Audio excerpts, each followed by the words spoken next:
This is Daily Blast Live. We're talking about what you're talking about. Real, honest, entertaining, live. DBL starts right now. 3, 2. David back at his post. Good to see you, buddy. Our stage manager is back. Woohoo! Yeah. There he is, looking good. Things are returning to all right, that's a lot of clapping. That's a lot. I don't get that it's much just clapping. David. It's just David. Welcome to DBL. It's Monday, June 7th. I'm Tori here with Jeff and Brandon, and we do have to say a big happy birthday to you, Jeffrey. How was your birthday? Thank you. Yes. It was great. You know, 43 is a big one. You know, you really blow it up when you hit 43. But no, stayed home, barbecued with the family. That's all I want to do. Go fishing with the fam and then barbecue at night. And you caught a fish? I did not. Did not. Okay. Good you know stuff. what? Here's the problem. Okay. I don't want to take up a lot of time here, but I was telling my wife, we go to the same spot because the kids like to swim there. There's no fish there. No. So every time I go fishing there, they're like, did you catch something? I'm like, no. But it's not because I'm a bad fisherman. It's because we go where there's no fish every time. Okay. Sorry, I had to get that off my chest. Seems like you did. Seems like it was pent up. Yeah. Okay, I'm glad. That's good for everyone. All right. How safe are kids at school? Well, this Texas mom, you ready for this, tried to prove a point, but ended up getting arrested and is now facing criminal charges. She recorded herself impersonating her 13-year-old daughter and went to her middle school posing as a 7th grader. She says she did it to expose the lax security. Take a look. Hello. Good morning. Good morning. How are you? Fine, and yourself? Great. I've been here all day. face-to-face with teachers. Well, I finally got caught. I told them that I would go to the principal's office, so I guess we're gonna see what happens. We need better security at our schools. This is what I tried to prove. And I don't mean to be curt, but I kind of feel like I proved it. Okay, so what do you think about what this mom did, and do you think she has a point that school security is not strict enough? Jeffrey? Not when you're wearing a mask and a hood and glasses. I mean, how are you supposed to do that? Maybe this child's not popular enough that anyone even cares she's there. Oh, burn. Yeah, burn. I'm not worried about people sneaking into school that are mothers pretending to be their daughters. I'm worried about school members that go to that school and walking in with an assault rifle. Yeah. That's what I'm more nervous about. Not someone having lunch and pretending to be their daughter. So you think this was totally worthless? To me, it was. I mean, we're talking about it, and if you're thinking about it now that we're opening back up, and not just the security in schools, security here in the workplace, security within remember, our meat supply was hacked. Remember, we're talking about fans running onto the court at NBA basketball games. I feel like now that the world is finally opening back up and we're going back to that norm, we're going to see a rise in the wahoos and the weirdos. So security in general has to step up, and we all have to be on our A game. That's fair. I do want to go back to wahoos, because that's one of my favorite words you've ever used. And they have good fish tacos. Delicious. Really? That's a real place? Wahoo fish tacos. I thought like Wahoo was like a crazy person. Or was that Yahoo? A Yahoo. No, Yahoo is a chocolate milk. No, that's a Yoo-hoo. Oh, no, Yahoo is the online search engine. Oh boy, we're back to that. Okay, 1999. All right. A billionaire is headed to space. Amazon founder Jeff Bezos made the announcement today, posting a video to Instagram. He's also inviting his brother. Take a look at this. I want to go on this flight because it's a thing I've wanted to do all my life. It's an adventure. It's a big deal for me. I invited my brother to come on this first flight because we're closest friends. I really want you to come with me. Would you? Are you serious? I am. I think it would be meaningful. Okay. Bezos will be the first of the billionaires competing in the space race to go, beating out Richard Branson and Elon Musk. So what do you think of his decision to go? Maybe it's in space where we'll find his tax money. Oh, that joke was out of this world. Good one. I just think Jeff Bezos, it just looks so privileged. I'm happy for privileged? it. Yes. He's earned it.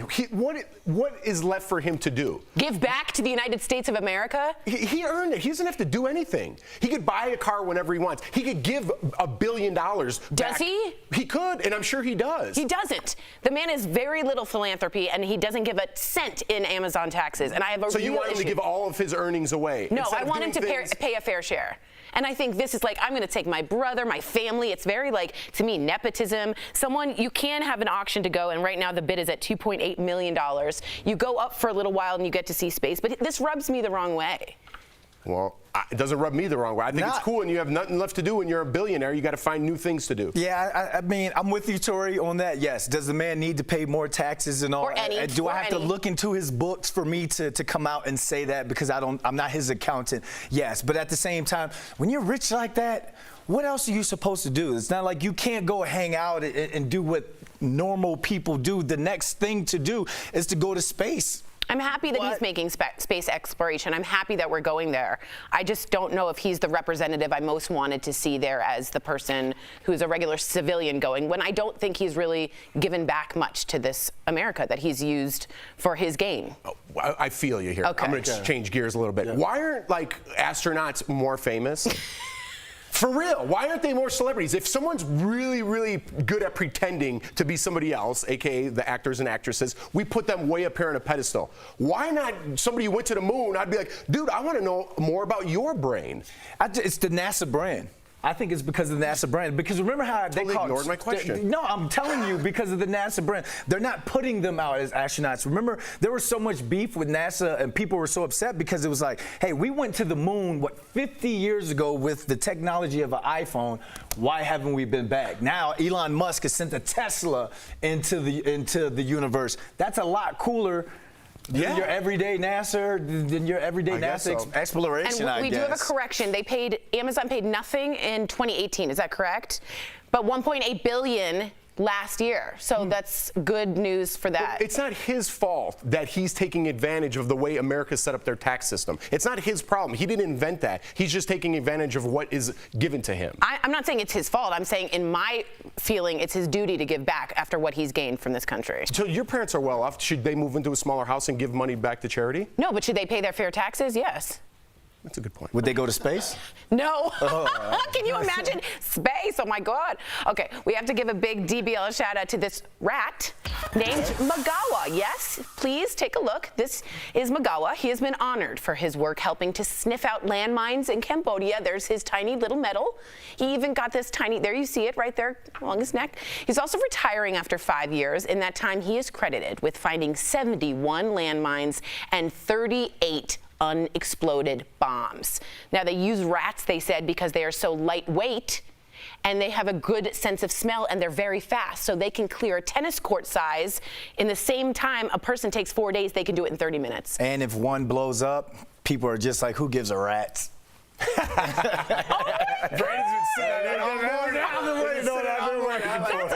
Magawa is part of the Hero Rats organization. Okay. It's a part of the rodents, and they recruit new rodents to help smell out. I think that's fabulous. A rat got a medal, but we don't even acknowledge our astronauts. What's up? Only in America. Yeah, that's right. Only in America. All right, coming up on DBL, we're chatting with a radio host who lost his son in a nightclub fire 17 years ago. Why he believes his son is still communicating with him today. It gives me chills, this interview. And should women be drafted into the military? Why some argue the current men's only draft is sexist. Coming up next.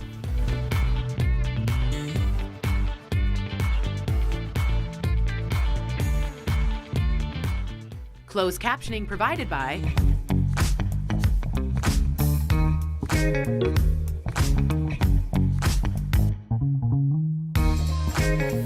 There may be a silver lining to the coronavirus pandemic. According to reports, there has been so little flu that a couple strains may have gone extinct. Let's connect the dots. One side effect of COVID-19 has been a non-existent flu season.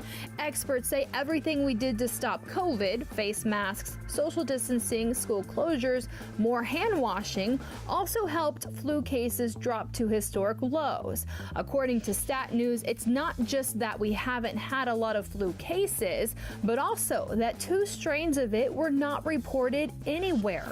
Viruses need a host to survive. With the flu, it usually passes from person to person in order to continue existing, moving from the southern hemisphere to the northern hemisphere as the seasons change. Stat News says since March 2020, no cases from one subtype of influenza A and one lineage of influenza B have been reported.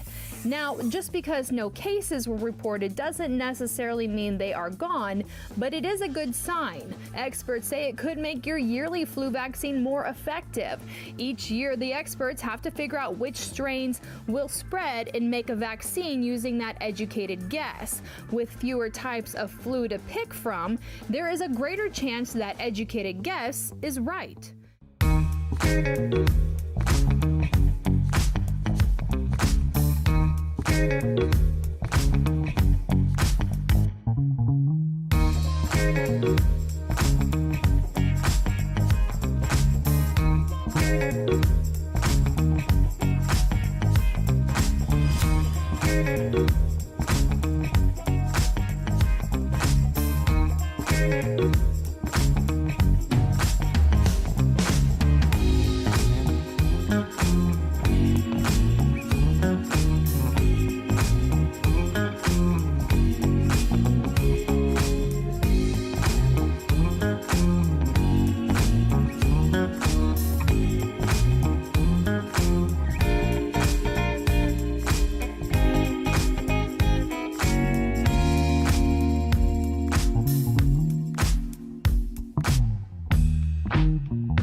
Welcome back to DBL. A big shout out to our coworkers tuning in from home. A lot of them are still working remotely, but we are actually slowly getting more people back in the studio safely and according to CDC guidelines, of course. All right, is the military draft sexist? That's the question the Supreme Court is being asked to decide.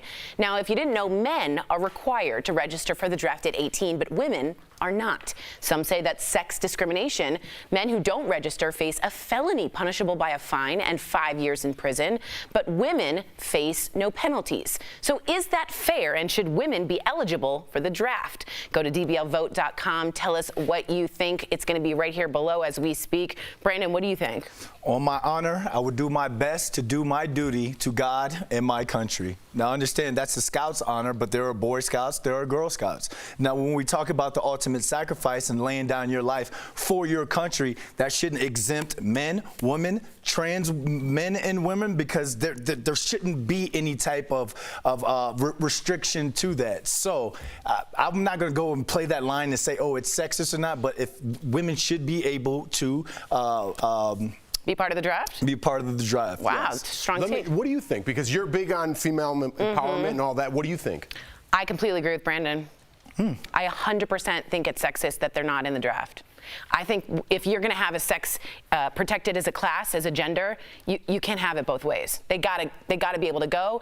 Trans people have to be able to go, and at no point can I exempt women because their muscles are somewhat weaker. I don't even know the scientific reasons. At this point, it's not an equal feeling. What do you think? I agree. You do? I was hoping you would disagree. But where we are in America in 2021 with equal rights, and I'm all for all that, everyone being equal, we have to make everything equal. We can't just pick and choose what we want and be like, oh, this is good for you. We need more women CEOs. But less women soldiers? That doesn't make any sense. I agree. And when you're thinking about the military, like my grandmother, I love going home because she talks about when my grandfather flew in Nam and they were going from base to base, military base. She said we didn't see race, we didn't see color, because if you were on that military base, you had one job to do, and that's get back home. That's all you wanted to do. So when we're talking about women and that ultimate sacrifice, we should throw this out completely, because it's more disrespectful in 2021 than it is whatever you're trying to protect women. I hear you. I hear that. And if you are a soldier, please write us in. If you're someone looking to be a soldier, please write us in as well. Right now, it's at 61%. I'm so blind. Should women be part of the draft? So a slight, well, pretty big majority, yes. I don't understand that 38%. Well, there's some people that feel like it's men that should be on the front line. And there's a lot of you out there that think that have a World War II type of greatest generation. The women take home of the kids. They sew, they ration, and they take care of the home front, where the men go out. And that's been that way for a long, long time. But I think, as you said, in 2021, that wall has crumbled. So we're saying that 35% still thinks that the women should be at home with the apron bearing children. I'm sure there's some people out there who think that they are not strong enough also to be on the front line, which is absurd. And on the other side of that, I think there's a lot of men saying, I want to go protect my family and serve my country while my woman takes care of the kids. That type of mentality from the 60s, but it's instilled in a lot of men to protect, right? True. Yeah. And just so you know, women are actually better spies than men. And if you didn't know, Julia Child, the French chef, was actually a World War II spy. Wow. She's right. What are you going to do, start rumors about the other team? Final vote? Final vote. Yes, 65% of you say yes, should women in the draft go? And if you are part of the 34%, please make sure that you write us in and let us know. We would love to hear from you. And of course, thank you for everyone who is serving. Yes. Coming up on DBL, a father is sharing his emotional story, losing his son in a fire nearly 20 years ago, but the divine signs that prove our loved ones who passed are always by our side. It's a great one.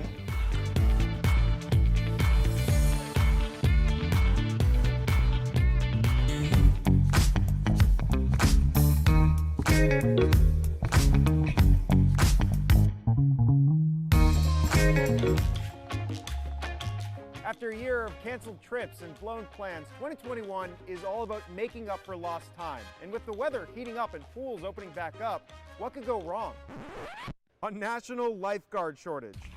So let's verify, is there really a nationwide lifeguard shortage? Here are sources. Hi, my name is Wyatt Werniss. Hi, my name is Lindsay Mondick. Both our experts confirmed that yes, there is a shortage nationwide.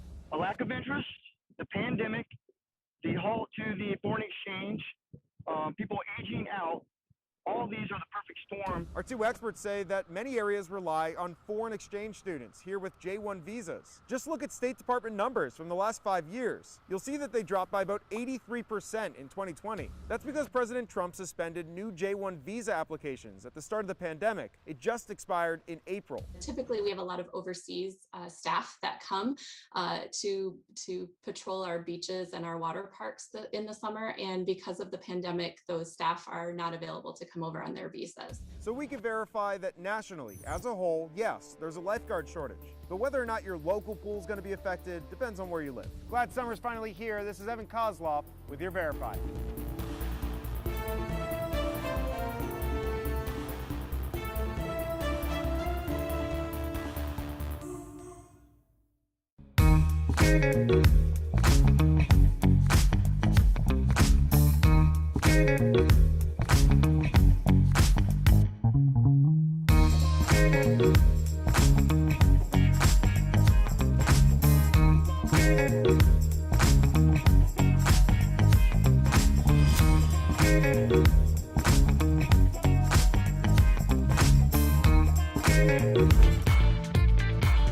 Welcome back to DBL. It's a tragedy no parent would ever want to experience. In 2003, Dave Kane lost his son Nick in a nightclub fire in Rhode Island. Since then, Dave believes his son has been communicating with him and his family in mysterious ways. Earlier, Lindsay, Eric, and I spoke to Dave about the meaning behind these messages. Take a look. Dave, thank you so much for joining us at DBL. We all three were talking before, and we're so excited to speak with you. First off, we're so sorry about your son, but we want you to tell us about Nick. He was a musician and also wrote a play that actually may have foreshadowed his own death. Can you talk to us a little bit about that? Yeah, I can talk to you forever. How much time do I have? Three hours to do it. Yeah, Nick is a wonderful boy, and we always talk about Nick in present tense. We don't allow ourselves to say, you know, Nick used to like this pizza. Right. We say he likes the pizza. We continue.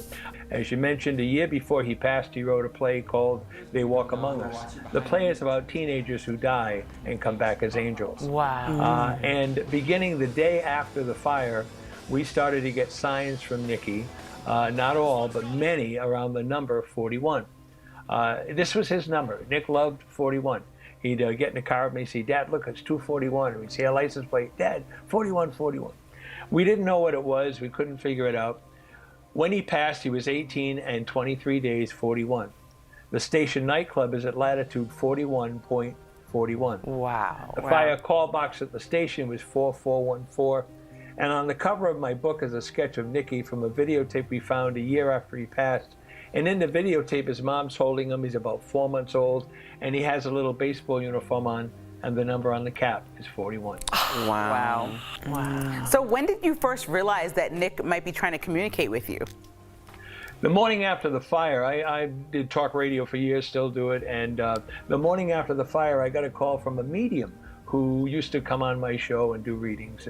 And I said, what can I do? She said, well, I saw what happened last night. I wanted to see if I could come on the air and help anybody that had lost someone. And then I told her about Nick, and she said to me, oh, I should have said something. And I thought, oh, great. Now I got a medium. It's going to tell me something she didn't really know. And I was not in a good mood that day, and I hung up on her. And 2 days later, I called back to apologize, and she said, you don't know the story. And she was watching it most of the night, and she got up to make a cup of tea for herself in the morning. And she had a vision of what she said was a charred boy. And the boy said, please call my father. Please call my father. She had no idea who this was. And she just went to her own phone book and flipped it open. And my name was the only name on the 2 pages. Wow. And she said, well, I'll go on Dave Kane's radio show and find out who he is, never realizing it was Nicky. Oh my gosh. Obviously, you wrote the book, 41 Signs of Hope, and we know what the significance of the number is, but has there ever been a time where you've identified 41 and you just almost like you just shook your head, like it just in disbelief? Well, it goes on constantly. It goes on constantly. But then we started to realize that in Scripture, 40 days is always the time when the pogrom happens, 40 days in the rain, and on the 41st day is the rainbow and the dove. And that's what I tell people when I do my talk, that it's sad to have me tell you about Nicky passing, but now's the good news.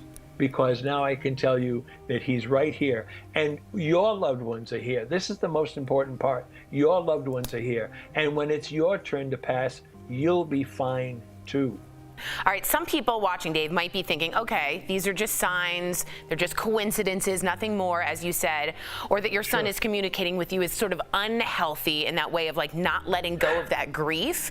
And I just wanted you to speak to those people, because there are skeptics out there that are like, maybe he's holding on too long. What do you feel about that? I'm not here to convince anybody. I tell people, my job is to tell the story and let you decide what you think for you. We're the ones that have been trained to turn our back. We're the ones that have been trained to talk past tense. They're not past tense. They're here, and they're tap dancing as fast as they can to let you know that there's nothing to fear. Dave, thank you so much for sharing your story with us. We all feel your son with us today. Dave's book is 41 Signs of Hope. For more on this, you can visit davekane.net or get the book on Amazon. Again, it's been an honest honor. We'll be right back. Thanks so much. Promotional consideration is brought to you by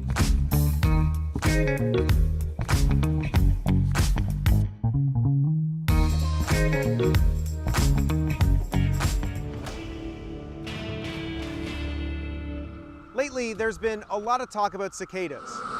Billions of them have been emerging from the ground, taking over parks, backyards, and sidewalks, even some kitchens. Oh! But not everybody has been a part of this cicada party. We recently received an email from a Leesburg viewer named Jen saying her backyard is empty. So let's verify. What are the main reasons that cicadas may not be in your neighborhood? Our source is Michael Raup, a professor emeritus at the University of Maryland, aka the bug guy. Somebody's got to be the bug guy. It might as well be me. Raup says one big reason is land use, because remember, the cicadas we see today were born 17 years ago and have been growing underground ever since. New developments, let's say past 2004, simply are unlikely to have cicadas again if they've been deforested. Just like Joni Mitchell said, you know, you pave paradise and put up a parking lot. No more cicadas. This is also why cicadas are less prevalent in cities. 17 years ago, the cicada nymphs had no place to go due to all that pavement. So what trees do cicadas like? I'm seeing a lot of cicadas now in oak trees, in maple trees, in elm trees. They tend not to like the gymnosperms, evergreens, things like spruces and other trees with very dense needled foliage and branches. But what if you have one of those trees that they like in your backyard, but for some reason you just have no cicadas? They're very patchy. They may have emerged, but they may have gone off down the street 100 yards. That's where they're laying eggs. And it can be as simple as 100 yards down the road. With your Verify, this is Evan Kozloff.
Welcome back to DBL. When it comes to getting quality sleep and adequate sleep every night, exercise plays a huge role in that. So we're going to chat about it in DBL's Focus on Fitness, presented by QB. People who exercise are almost twice as likely to get solid sleep compared to non-exercisers. Now, it doesn't have to be strenuous. It could be a brisk walk, which is what Tori likes, or a bike ride. As long as you're doing an activity for 20 to 25 minutes a day, you'll be burning enough calories to prepare your body for better rest. It's also important to try to get to sleep around the same time every night to keep your internal clocks in check. Staying active is so important, and QB's made it easy regardless of physical ability or age. Try their under-desk elliptical at home. Call 1-800-782-2351 or visit QB.com to learn more. So we have a really interesting comment that someone actually wrote us in from Bridget. Bridget, thank you for writing us. Bridget wrote this about women in the military. If we include women in the draft, where does that leave our children? No dad, no mom. So they stay home with the grandparents to raise them. That is a struggle for many parents, let alone grandparents. So all of you would say abandon the children. They don't need a parent at home, let alone two parents. Now let's take them both away. But why do we automatically say that woman has to go into combat? There are other roles that woman or even the male can play in the military. You're automatically equating everything to combat. It's just signing up to do your duty for your country. And I'm not saying both parents should go. I'm simply saying it's sexist to not allow both parents to go. Does that make sense? Yeah, why not let the household decide? Yeah. One parent go. It's kind of the Private Ryan thing, right? That's what I was Because you always have one family member that has to return. If you have 5 boys that are in the military, they're going to save one of those boys. Yeah. Right? Yeah, so yeah. to keep the family name going. So it's kind of that thing, but it is a good question to bring up in this day and age. And I do want to say, Emma wrote in, women shouldn't be drafted due to how problematic the U.S. military is when it comes to treating their female service members. That's something we want to also be very careful of. Women are also, often sexually assaulted in the military, and it's quietly an epidemic, and I want to bring that up as well. DBL's new every day. We'll see you same time, same place tomorrow. Bye, guys.